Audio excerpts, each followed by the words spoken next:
की ये प्रेस वार्ता एक बहुत ही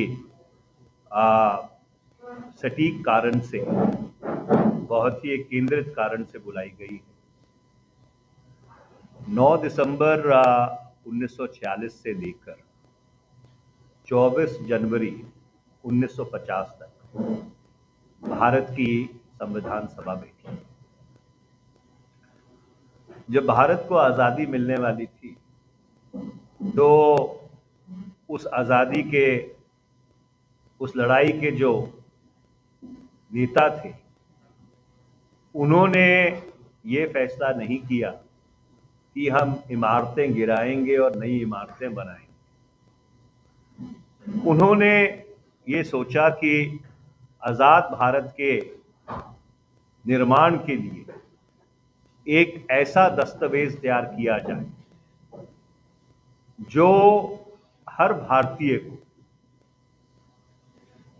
एक कानून का राज दे, और उसी चीज को मुख्य रखते हुए, क्योंकि राजा राजवाड़ों के राज से मुक्ति पाकर भारत एक बहुत बड़ी लड़ाई लड़कर, 100 वर्ष का संघर्ष लड़कर, जो लड़ाई 1857 की पहली आज़ादी की लड़ाई और शायद उससे पहले से शुरू हुई, वो एक निर्णायक मोड़ पर 1946-47 तक पहुंचने वाली थी। और इसीलिए जब भारत के संविधान की संरचना हुई, उन्होंने ऐसे मूलभूत अधिकार भारत के लोगों को दिए जो पूरी दुनिया में अद्भुत थे और अपने आप में एक बहुत रचनात्मक पहल। अगर आप संविधान को पढ़ें तो जो बहुत बड़ी बात कई लोगों के संज्ञान में नहीं आती कि जो एक छुआछूत की बीमारी थी इस देश में, सामाजिक तौर पर जो इस देश को कमजोर कर रही थी पीढ़ियों से, उन्होंने संविधान में ये लिखा कि कानून के तहत छुआछूत खत्म की जा रही है, बेगार खत्म की जा रही है, बंधुआ मजदूरी खत्म की जा रही है। ऐसे वक्त पर जब भारत में कोई साक्षरता ज्यादा नहीं थी, लगभग सिर्फ 10% लोग साक्षर थे, उस समय उन्होंने हर भारतवासी को जात, धर्म, फिरका, मजहब, सब चीज से ऊपर उठकर उन्होंने सबको मताधिकार दिया, वोट का हक दिया। कई ऐसे बड़े लोकतंत्र थे जहां पर औरतों को वो मताधिकार का हक लेने के लिए बहुत लंबा संघर्ष करना पड़ा। भारत के संविधान ने भारत की हर महिला बराबरी का मतदान का हक दिया, और बहुत ऐसे चीजें थी उस संविधान में जिसे गोल्डन ट्रायंगल कहते हैं ऑफ राइट्स। धारा 14, धारा 19, धारा 21, right to equality, right to freedom of speech and expression, right to life and liberty. बहुत सारी ऐसी चीजें उन्होंने अपना भारत के जो करोड़ों करोड़ों नागरिक थे उनको दी। और उस भारत के संविधान के, जिस संविधान को मैं तो रोज ही पढ़ता हूं, जिस संविधान के ऊपर बहुत लंबे समय से हम अदालतों में बहस करते रहे हैं, उस संविधान के जनक डॉक्टर बाबा साहब भीमराव अंबेडकर जी। वो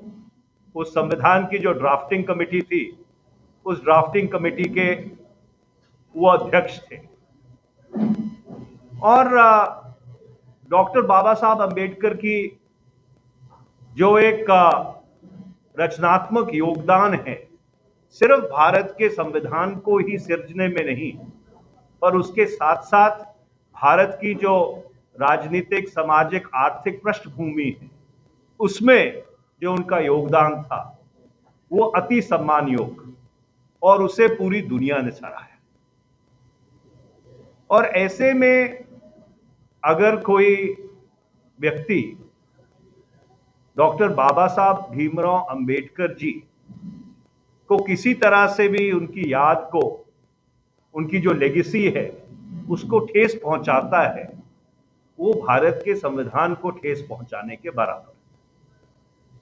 और इसीलिए संसद के अंदर और संसद के बाहर निरंतर और लगातार कांग्रेस पार्टी ने ये मांग की है कि वो शब्द वापस लिए जाएं, उनके लिए माफी मांगी जाए, और जाने अनजाने में धारा प्रवाह बोलते बोलते अगर